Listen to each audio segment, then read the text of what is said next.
درود شریف پڑھ اللہم صلی علی محمد وعلی آلہ وسلم۔ اعوذ باللہ من الشیطان الرجیم، بسم اللہ الرحمن الرحیم۔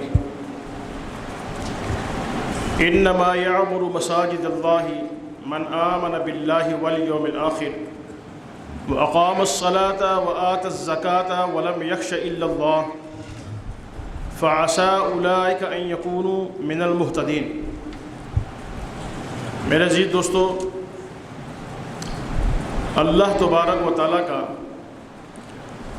بڑا احسان ہے کہ اللہ تبارک و تعالیٰ نے ہمیں مسجد میں آ کر جمعہ کی نماز ادا کرنے کی توفیق عطا فرمائی۔ میں نے جو آپ کے سامنے قرآن مجید کی تلاوت کی ہے، یہ 10واں پارہ ہے، سورۃ التوبہ ہے اور آیت نمبر 18 ہے۔ اس کے اندر اللہ تبارک و تعالیٰ فرماتے ہیں انما یعمر مساجد اللہ، سوائے اس کے نہیں کہ مسجدوں کی تعمیر، اس کو آباد کرنے والے جو لوگ ہیں وہ ہیں من آمن باللہ، جو اللہ پر ایمان لاتے ہیں، والیوم الآخر، جو آخرت پر ایمان لاتے ہیں، واقام الصلاۃ، جو نماز قائم کرتے ہیں، وآت الزکاۃ، جو زکوٰۃ ادا کرتے ہیں، ولم یخش الا اللہ، پانچویں خوبی ان کے اندر یہ ہے کہ وہ اللہ کے علاوہ کسی سے نہیں ڈرتے۔ ولم یخش الا اللہ، اللہ کے علاوہ کسی سے وہ ڈرتے نہیں ہیں۔ فعسى اولئک ان یکونوا من المہتدین، اللہ تبارک و تعالیٰ فرماتے ہیں کہ یہ لوگ صحیح معنی میں ہدایت یافتہ ہیں، کامیاب ہیں۔ میرے عزیز دوستو، آج کا موضوع جو ہے وہ مسجد کے متعلق ہے، کیونکہ مسجد ہمارا مرکز ہے۔ مسجد اسلام کے اندر جو ہے اس کی انتہائی اہمیت ہے، اور یہ مسجد ہی ہے کہ جس کی دنیا کے اندر کرۂ ارض کے اوپر جب اللہ تعالیٰ نے زمین بنائی، دنیا کے اندر پھر اللہ نے جب زمین بچھائی، تو زمین کے اوپر جو سب سے پہلا گھر، جو پہلی تعمیر ہوئی ہے، وہ انسان تو پہلے آیا ضرور ہے، لیکن انسان نے سب سے پہلے جو تعمیر کی ہے وہ اپنے گھر کی نہیں کی، اللہ کے گھر کی ہے۔ روایات میں آتا ہے کہ سب سے پہلی تعمیر زمین کے اوپر مسجد کی ہے، اور مسجد کی تعمیر کا اندازہ آپ یہاں سے بھی لگا سکتے ہیں کہ اللہ تبارک و تعالیٰ نے انبیاء کرام سے اس کا کام لیا ہے۔ میرے عزیز ساتھیوں، اللہ تبارک و تعالیٰ نے انسان کو بہت تھوڑا وقت دیا ہے دنیا میں رہنے کا۔ تھوڑے وقت سے مراد ہم اپنی اگر عمریں لیں تو بھی تھوڑا ہے، اور اگر ہم قرآن مجید کی روح سے لمبی عمر پانے والے حضرت نوح علیہ السلام کا اگر تذکرہ کرتے ہیں، ان سے بھی جب پوچھا جاتا ہے تو وہ اپنی عمر کو بھی تھوڑا ہی بتلاتے ہیں۔ ان سے پوچھا گیا کہ آپ کتنی عمر ہے آپ کی؟ 1000 سال، 950 سال۔ اس میں بھی اختلاف ہے، جو 950 سال آیا نا، تو علماء نے اکثر مفسرین نے لکھا ہے کہ اس سے مراد نبوت کا سال ہے، یعنی بلوغت کا سال، جوانی کا سال، یہ ویسے نکال دیں تو بعد نے لکھا کہ 1400-1500 سال بنتے ہیں۔ بہرحال 1000 سال تو کہیں نہیں گیا۔ تو وہ بھی کہتے ہیں کہ ایک کمرے سے میں اندر آیا ہوں، دوسرے کمرے سے میں اسی کمرے کے دوسرے دروازے سے باہر چلا گیا۔ جب 1000 سال عمر پانے والا بھی اپنی عمر کو قلیل کہتا ہے جی، تو پھر میرا آپ کا کیا حال ہوگا جی؟ میرا آپ کا کیا حال ہے؟ 60 سے 70 سال اس امت کی اوسط عمر ہے، حدیث پاک کے مفہوم کے مطابق جی۔ اس میں بھی 15-20 سال جو ہے وہ پہلے جی وہ ویسے ہی ناسمجھی میں گزر جاتے ہیں جی۔ آخری 50 سال کے اوپر ویسے ہی ذوق شروع ہو جاتا ہے۔ درمیان کے 20-25-30 سال جو ہیں جی، ان کے اندر بھی جو ہے نا آدھا دن ہم سو کے گزارتے ہیں جی، آدھی رات ہے رات اور دن دو چیزوں کا مرکب ہے دن، اس میں رات ہم ویسی سو کے گزارتے ہیں، پیچھے رہ گیا دن، یعنی 10-12 سال اگر آپ اوسطن نکالیں، 10-12 سال میں ہم نے کیا محنت کرنی ہے آخرت کے لیے، ہاں جی. اور وہ بھی جو محنت ہم کرتے ہیں اس میں بھی مجھے آپ کو دیکھنا چاہیے کہ ہم کتنے اعمال پابندی کے ساتھ کرتے ہیں. نماز اگر 5 ہے تو ہم میں کتنے پابندی کے ساتھ پڑھتے ہیں، قرآن وغیرہ وغیرہ جتنی بھی عبادات ہیں. حدیث پاک کے اندر ایک حدیث ضمناً مجھے یاد آئی. آدم علیہ السلام کو جب اللہ تعالیٰ نے بنایا نا، آدم علیہ السلام کو جب اللہ تبارک و تعالیٰ نے بنایا تو آدم علیہ السلام کو اللہ تعالیٰ نے کہا کہ السلام علیکم ورحمۃ اللہ. نہیں، اس سے پہلے حدیث کے اندر آتا ہے کہ آدم علیہ السلام کو چھینک آئی، چھینک. جب چھینک انہوں نے کی تو ان کو اللہ نے توفیق دی اپنی حمد بیان کرنے کی، تو انہوں نے کہا کہ الحمدللہ. آدم علیہ السلام نے کیا کہا؟ الحمدللہ. تو اللہ تبارک و تعالیٰ نے ان کے الحمدللہ کے جواب میں ہاں جی یرحمک اللہ کا. اس کے بعد اللہ تبارک و تعالیٰ نے آدم علیہ السلام سے مخاطب ہوئے، کہنے لگا کہ آدم تم جنت میں فلاں جگہ جاؤ، فرشتوں کی ایک جماعت بیٹھی ہے، جب اس کو تم اپنی طرف متوجہ کرو، ہاں جی اپنی طرف متوجہ کرو تو اس کو یہ کہنا السلام علیکم ورحمۃ اللہ وبرکاتہ. آدم علیہ السلام اپنی حکم کے مطابق گئے، فرشتوں کو جواب اپنا یہ سلام پیش کیا، اور پیش کرنے کے بعد آدم علیہ السلام کو فرشتوں نے جواب دیا وعلیکم السلام ورحمۃ اللہ. جب یہ فرشتوں سے واپس آئے تو اللہ تبارک و تعالیٰ نے کہا اس وقت، یہ اس وقت کی، یہ ترمذی شریف کی روایت ہے، صحاح ستہ کی کتاب ہے نا، بخاری مسلم ایک کتاب ہے ترمذی شریف، یہ ترمذی شریف کی روایت ہے. تو آدم یہ اندازہ لگائیں یہاں سے، یہ عمر کے حوالے سے ویسے مجھے حدیث یاد آ گئی، تو معاشرتی آداب کے حوالے سے بھی اس میں کچھ جو ہے نا وہ فائدے ہیں. اللہ تبارک و تعالیٰ نے آدم علیہ السلام کو جب بنایا اس وقت یہ واقعہ پیش آیا، اس وقت یہ کہا کہ آدم دنیا میں ایک قوم آئے گی، وہ ہوگی یہودی، ان کے جو سلام کرنے کا طریقہ یہ ہوگا. میں آپ کو جو کہہ رہا ہوں توجہ سے بات سنا ہے، 5-10 منٹ کا تو درس ہوتا ہے، اس میں کیا لمبی باتیں کرنی. تو یہ کہا کہ یہ ان کا ہے، جیسے یہ بھی ایک معاشرتی آداب بھی سیکھیں کہ وہ انگلیوں سے سلام کریں گے. جیسے آج کل جو ہے نا یہ فیشن بن گیا ہے انگلی سے، حالانکہ ترمذی شریف کی روایت ہے کہ یہ سلام جو ہے نا طریقہ یہ یہودیوں کا ہے.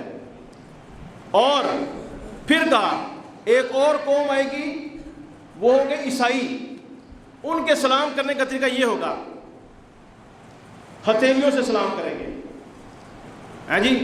اور ایک قوم آئے گی ہاں جی امت محمدیہ کی، وہ سلام کریں گے تو وہ کہیں گے السلام علیکم ورحمۃ اللہ وبرکاتہ.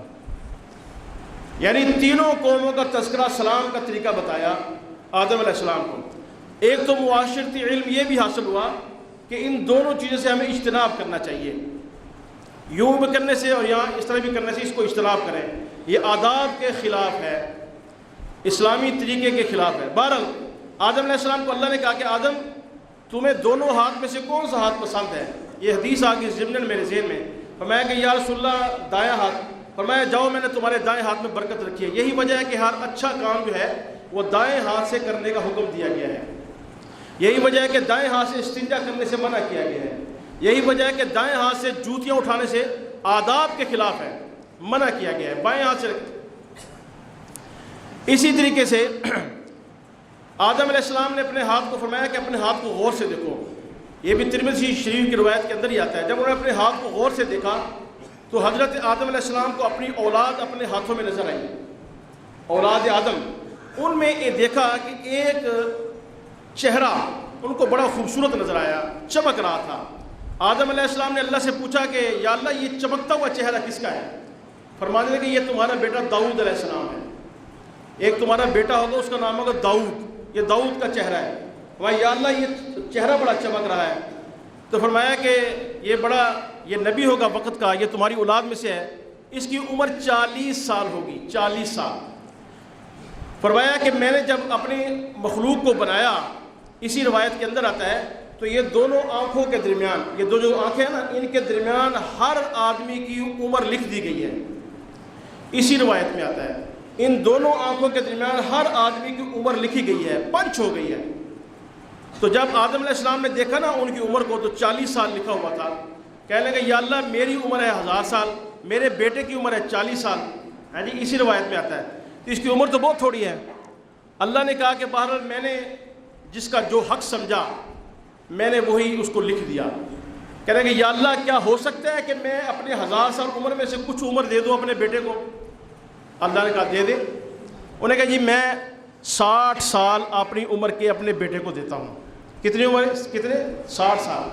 وہ 200-300 سال تو کم از کم دیتے، 1000 سال میں سے 60 سال صرف دیے۔ روایات میں آتا ہے کہ جب حضرت آدم علیہ السلام دنیا میں تشریف لائے، جنت کا پیریڈ گزار کر دنیا میں آئے، تو اسی روایت میں آتا ہے کہ یہ اپنی عمر گنا کرتے تھے، میری عمر 30 سال ہوگی، 50 ہوگی، 100 سال ہوگی، 500 سال ہوگی، 700 سال ہوگی، 800، 900۔ جب 940 سال ہوئے تو آدم علیہ السلام نے حضرت اسرائیل علیہ السلام تشریف لے آئے۔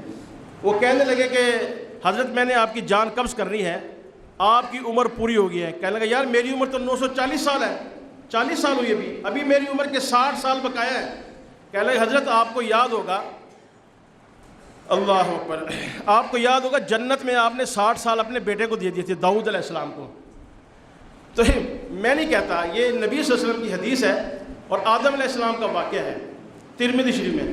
آدم علیہ السلام نے وہ 60 سال دینے سے انکار کر دیے، میں نہیں دینے۔ روایات میں آتے ہیں، علماء لکھتے ہیں یا تو انہوں نے صراحتاً انکار کر دیا یا بھول گئے، یہی دونوں وجہ سے۔ اچھا یہاں پر ایک اور علماء نے مسئلہ مستنبط کیا ہے اور اللہ کے نبی نے بھی واضح طور پہ لکھا ہے، اس واقعے کے بعد جب چونکہ انہوں نے دیے نہیں لہذا داؤد علیہ السلام کی عمر 40 سال ہی رہی، انہوں نے اپنے 1000 سال پورے کیے۔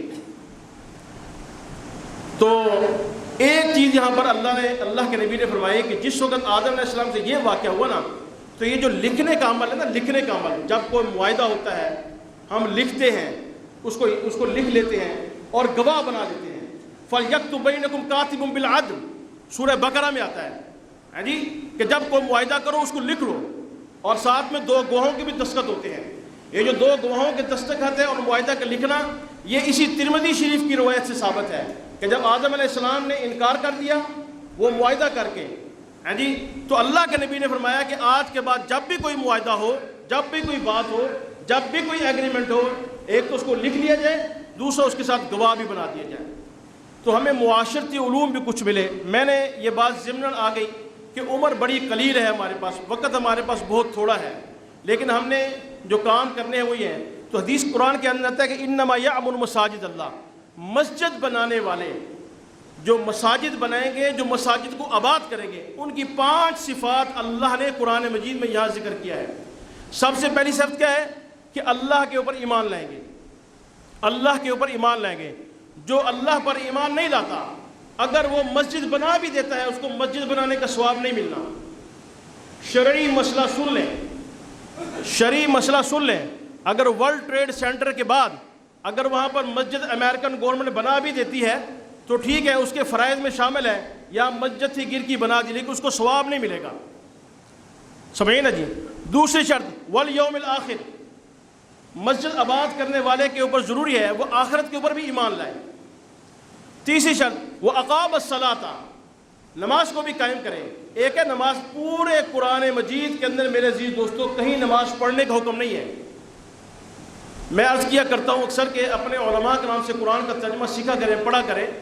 قرآن نماز پڑھنے کا کہیں حکم نہیں ہے، نماز قائم کرنے کا حکم ہے، اور جو نماز قائم کرنے کی ترتیب ہے وہ ہے جو اس وقت آپ کے سامنے نظر آ رہی ہے کہ سارے لوگ اکٹھے ہو کے نماز کو قائم کیا جائے، نماز کی ترتیب بنائی جائے، اسے کہتے ہیں۔ یہی وجہ ہے کہ اگر بغیر شرعی عذر کے اگر کوئی نماز اکیلے میں پڑھتا ہے تو اس کی نماز قبول نہیں ہوتی۔ فرمایا کہ وآت الزکاۃ، نماز مساجد کو آباد کرنے والا جو ہے وہ زکوٰۃ بھی پابندی سے ادا کریں۔ یہ نہیں ہے ایک بندہ سمجھے کہ میں نے مسجد بنا دیا میرے ذمہ جو ہے نا جی باقی کام نہیں ہے نیکی کے، یہ بات بھی غلط ہے۔ اور 5ویں صفت اس کے اندر ہوگی جو مسجد کو صحیح معنوں میں آباد کرنے والا ہوگا، وَلَمْ يَخْشَ إِلَّا اللَّهُ، وہ اللہ کے علاوہ کسی سے نہیں ڈرے گا۔ تو یہ 5 صفات کے حامل جو ہے میرے عزیز ساتھیو، اللہ نے اس کے آگے کیا فرمایا؟ فَعَسَىٰ أُولَٰئِكَ أَن يَكُونُوا مِنَ الْمُهْتَدِينَ، اللہ نے کہا کہ میں دنیا میں سرٹیفکیٹ دیتا ہوں ان 5 صفات کے حامل آدمی کا یہ عمل قابل قبول ہے اور دنیا میں صحیح معنوں میں وہ ہدایت یافتہ اور کامیاب ہے۔ اللہ اکبر کبیرہ۔ میں نے ایسے پہلے بھی عرض کی کہ مسجد کے متعلق ہمارا آج کا یہ موضوع ہے، دنیا کے اندر اسلام میں اللہ کے نزدیک، انبیاء کے نزدیک تعمیراتی جو کام ہوتے ہیں نا، تعمیر، اس کو اسلام کی نگاہ میں اچھا نہیں دیکھا جاتا۔ اس کے بڑی احادیث موجود ہے، وہ میرے پاس وقت نہیں ہے اس کو بیان کرنے کا، وگرنہ موضوع سے ہٹ جائیں گے۔ تعمیر کے عمل کو اسلام میں مستحسن نہیں سمجھا گیا، لیکن ایک ایسی تعمیر جس کا اللہ حکم دیتا ہے، ایک ایسی تعمیر جس کو براہ راست انبیاء خود اس کو کرتے ہیں، وہ تعمیر کتنی بڑی اچھی ہوگی، وہ ہے مسجد کی تعمیر۔ اس کی تعمیر کے سے آپ اندازہ یہاں لگائیں کہ جب زمین پر پہلا آدمی تعمیر کرتا ہے تو نبی ہے آدم علیہ السلام، اگر اس کے بعد منہدم ہونے کے بعد دوبارہ جب تعمیر ہوتی ہے تو ابراہیم خلیل اللہ اور اسماعیل اس کا بیٹا ذبیح اللہ یہ اس کی تعمیر کرتے ہیں، اور اس کے بعد دوسری تعمیر جو کرۂ ارض پر ہوئی ہے وہ حضرت سلیمان علیہ السلام نے مساجد کے اندر، مساجد کے اعتبار سے، یعنی دوسری مسجد و زمین میں تعمیر ہوئی ہے، وہ ہے مسجد اقصیٰ۔ اور تیسری عظیم مسجد جس کو میرے پیارے نبی کریم صلی اللہ علیہ وسلم نے تعمیر کی ہے وہ مسجد نبوی۔ میرے عزیز دوستو، اس سے معلوم ہوا کہ مسجد کا جو تعمیر ہے یہ سب سے بہترین عمل ہے، کیونکہ کائنات کا سب سے بڑا، کائنات کا خالق اور کائنات کی سب سے بہترین مخلوق اس کی تعمیر میں شامل ہیں۔ اس کی عظمت کا اندازہ آپ یہاں سے لگائیں کہ ایک آدمی یہاں سے، یہ مسجد کی عظمت کے اندر شامل ہے، ایک آدمی یہاں سے اذان دیتا ہے، اذان۔ روایات میں آتا ہے کہ یہودی عالم نبی کریم صلی اللہ علیہ وسلم کے پاس آیا، اس نے آ کے پوچھا، ابتدائے اسلام میں یہود چونکہ مدینہ منورہ میں اور یہاں پر آباد تھے تو وہ آ کے اکثر و بیشتر نبی کریم صلی اللہ علیہ وسلم سے سوالات کیا کرتے تھے، عجیب عجیب سوالات کیا کرتے تھے، اور کئی سوالوں کا جواب جو ہے، سوالوں کو بھی نقل کیا اللہ نے قرآن میں، اور ان سوالوں کا اللہ نے جواب بھی نقل کیا ہے۔ جیسے یوسف علیہ السلام کا پورا قصہ ایک سوال کا جواب ہے، جیسے ذوالقرنین کا پورا قصہ ایک سوال کا جواب ہے، جیسے وَيَسْأَلُونَكَ عَنِ الرُّوحِ قُلِ الرُّوحُ مِنْ أَمْرِ رَبِّهِ ایک سوال کا جواب ہے۔ مختلف سوالات یہودیوں کی طرف سے آتے تھے۔ ایک بڑا، سب سے بڑا یہودی عالم نبی کے پاس صلی اللہ علیہ وسلم کے پاس آیا، اس نے کہا مجھے یہ بتائیں کہ زمین کے اوپر سب سے قیمتی جگہ کون سی ہے، یہ کون سا ٹکڑا ہے؟ یاد رکھیں جیسے انسانوں کے نصیب ایک جیسے نہیں ہوتے نا، کسی کا نصیب بہت اچھا ہے، کسی کا درمیانہ ہے، کسی کا کمزور ہے نصیب، اس طرح زمین کے ٹکڑوں کے بھی نصیب ہوتے ہیں۔ کسی زمین کا ٹکڑا اس میں اپنا سینما بن گیا ہے تو کسی ٹکڑے پر اللہ کی مسجد بن گئی ہے۔ یہ تو میرے آپ کے اختیار میں نہیں ہے۔ جس مسجد میں آپ لوگ بیٹھے ہیں، عبدالرؤف ملک صاحب اللہ ان کو صحت دے بیٹھے، ان سے پوچھ لیں، اس مسجد کی بھی ایک تاریخ ہے، اس مسجد کی تاریخ ہے، بڑی لمبی تاریخ ہے، میں اس وقت اس کو تفصیل سے نہیں بیان کروں گا، لیکن اتنا ذہن میں رکھیں اس مسجد کی جو بنیاد بنی ہے وہ اسی بنیاد پہ بنی تھی کہ ایک ہندو نے آ کے اس مسجد کے مالک سے یہ کہا تھا کہ یہ مسجد مجھے دے دو، کیونکہ اس مسجد کا قیام 1925 میں ہوا تھا، پاکستان سے بننے سے پہلے یہ مسجد بنی تھی۔ اس وقت یہاں پر ہندوؤں کا راج تھا، اس نے کہا یہ مسجد مجھے دے دو کیونکہ اسٹیشن کے بالکل سامنے پڑتی ہے، تو میں اس مسجد کے یہ جو جگہ ہے نا، اس جگہ پہ مندر بنانا چاہتا ہوں۔ دیکھیں نا، وہ اس ٹکڑے کو ادھر استعمال کرنا چاہتا تھا، لیکن جس ٹکڑے کے اوپر آپ اس وقت بیٹھے ہیں الحمدللہ، یہ ٹکڑا اللہ کے یہاں کتنے نصیب والا تھا کہ یہاں اللہ نے مسجد بنانی تھی، تو مسجد بن گئی۔ ایک لمبا واقعہ پھر کسی وقت سے، یہودی نے پوچھا کہ بہترین ٹکڑا کون سا ہے؟ اللہ کے نبی کی عادت مبارکہ تھی، آپ پڑھے نا جا کے یہ اپنا جو واقعہ میں نے بھی آپ کو سوالات دیے ہیں، بتائے ہیں، تو ان کے اندر یہ ایک لمبی بخاری مسلم کی روایات ہے۔ اسی طرح انہی سوالوں میں سے ایک سوال یہ بھی تھا کہ جب یہودی نے سوال کیا، سوال کرنے کے بعد اللہ کے نبی نے خاموشی اختیار کی، اور اسی روایت میں آتا ہے کہ اللہ کے نبی نے دل میں سوچا، اکثر یوں ہوتا تھا روایات میں آتا ہے کہ جب کبھی آپ صلی اللہ علیہ وسلم کے پاس اس قسم کے سوالات آتے یا کوئی عجیب بات سامنے آتی تو آپ دل میں خیال کرتے کہ اللہ جبرائیل علیہ السلام کو بھیج دے تو مجھے یہ سوال کا جواب بتائے۔ اسی روایت میں آتا ہے کہ جبرائیل علیہ السلام کے بارے میں اللہ کے نبی نے سوچا کہ کاش وہ میرے پاس آ جائے تو میں اس سوال کا جواب دوں۔ ابتدائی اسلام تھا۔ تو کچھ ہی دیر بعد جبرائیل علیہ السلام تشریف لے آئے۔ جبرائیل علیہ السلام سے اللہ کے نبی نے پوچھا کہ مجھے یہ یہودی پوچھ رہا ہے کہ کرہ زمین کے اوپر، کرہ ارض کے اوپر سب سے قیمتی ٹکڑا کون سا ہے؟ جبرائیل علیہ السلام، روایت میں آتا ہے جبرائیل علیہ السلام نے کہا کہ حضرت مجھے بھی پتہ نہیں ہے۔ اس نے کہا مجھے بھی پتہ نہیں ہے۔ تو چونکہ جبرائیل علیہ السلام تو بڑی برق رفتاری سے اوپر جاتے تھے نا، فوراً اوپر گئے، اوپر جا کے فوراً واپس آئے۔ روایات میں آتا ہے کہ انہوں نے کہا کہ اللہ فرماتے ہیں، بلکہ یہ الفاظ ہیں، میں حدیث آپ کو بیان کرتا ہوں۔ حدیث کے اندر آتے ہیں یا رسول اللہ میں نے تمام انبیاء کرام کے میسیجز اللہ کو کنوے کیے ہیں، اللہ کو پہنچائے ہیں، لیکن اس سوال کے پوچھنے پر اللہ نے مجھے قریب کیا ہے۔ اللہ بڑے توجہ سے حدیث سننے والی ہے۔ اللہ نے مجھے قریب کیا، 1,24,000 پیغمبروں کے پیغامات میں نے اللہ کو پہنچائے، لیکن جب میں نے یہ سوال کیا کہ یا اللہ محمد عربی صلی اللہ علیہ وسلم آپ سے یہ پوچھنا چاہتے ہیں، ایک یہودی عالم ان سے یہ سوال کرتا ہے، اللہ کہتے ہیں جبرائیل کو میرے پاس آؤ، میرے پاس آؤ، میرے پاس آؤ، میرے پاس آؤ۔ جبرائیل علیہ السلام اس روایات میں کہتے ہیں کہ اللہ کے نبی سے جبرائیل فرماتے ہیں کہ یا رسول اللہ میں نے اپنی پوری زندگی میں کسی سوال کے جواب کے لیے اتنا اللہ کا قرب نہیں دیکھا۔ اللہ کا نبی پوچھتا کتنے قریب ہوئے؟ کہنے لگے یا رسول اللہ صرف 70,000 نورانی جو ہے نا وہ غیب رہ گئے تھے پردے، اس کے علاوہ میں نے آج تک اتنا قرب اللہ کا نہیں دیکھا۔ اس سے آپ اس حدیث کی اور اس سوال جواب کی اہمیت کا بھی اندازہ لگا سکتے ہیں۔ فرمایا پھر میرے اللہ نے کیا کہا؟ فرمایا کہ اللہ فرماتے ہیں جاؤ میرے نبی کو صلی اللہ علیہ وسلم کو جا کے بتاؤ کہ کرۂ ارض کے اوپر سب سے قیمتی اور بہترین ٹکڑا وہ ہے جس کے اوپر اللہ کی مسجد تعمیر کی جائے۔ اتنا سا سوال، اتنا جواب تھا، لیکن اتنی جو پریکٹس دکھائی گئی ہے یا بتائی گئی حدیث کے اندر، اور مسئلے کی اہمیت اور نوعیت کی طرف توجہ تھی کہ مسئلے کی اہمیت اتنی زیادہ ہے۔ پھر اللہ کے نبی نے ان کو بتایا، اور یہ مسجد یہ ایک شاعر اسلام میں سے ہے۔ زبیدہ کے بارے میں مشہور ہے، ایک مرتبہ بڑی نیک خاتون تھی، زبیدہ خاتون بڑی نیک تھی، اس نے نہر زبیدہ بھی بڑی مشہور ہے، اس نے بنائی تھی۔ روایات میں آتا ہے کہ لکھا ہے کتابوں میں، ایک مرتبہ جب اس کی ڈیتھ ہو گئی تو کسی اللہ والے کو خواب میں آئی، تو اس نے پوچھا کہ زبیدہ تم نے نہر بنائی ہے اور کتنے ہی قومیں، کتنے ہی لوگ، کتنے ملک اس سے مستفید ہوتے ہیں، تمہاری بخشی کا ذریعہ تو وہی بنی ہوگی۔ زبیدہ نے کہا نہیں، میں اللہ کے پاس گئی، اللہ نے مجھے پوچھا ہاں بھی کیا عمل نہیں ہے، تو میں نے کہا یا اللہ اور تو عمل نہیں ہے۔ حالانکہ یہ عورت وہ تھی کہ اس کے محل میں 24 گھنٹوں میں 3 جو ہے نا وہ لگتے تھے، اپنا ٹیمیں بیٹھتی تھیں، 8-8 گھنٹے کی عورتیں بیٹھتی تھیں، جو سارا دن قرآن مجید پڑھا جاتا تھا، سارا دن 8 گھنٹے کی ایک شفٹ، پھر 8 گھنٹے کی شفٹ، پھر 8 گھنٹے کی شفٹ، 3 شفٹوں میں قرآن پاک پڑھا، 24 گھنٹے قرآن پاک پڑھا جاتا تھا۔ اتنی نیک خاتون تھی۔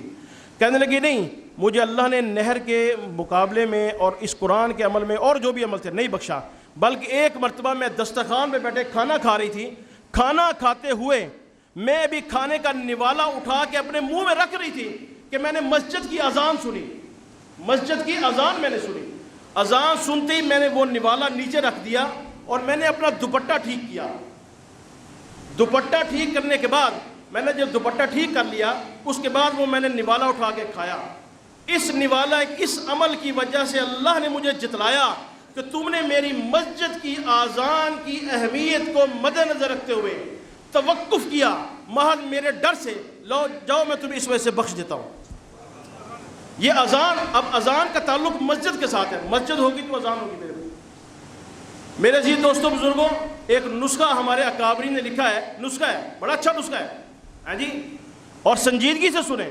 فرمایا کہ جس نوجوان کو ڈھونڈنے کے باوجود رشتہ نہ ملے، اچھا عورت کا، لڑکی کا، علماء نے لکھا ہے، اولیاء کرام نے لکھا ہے کہ وہ مسجد کی کثرت سے صفائی کریں۔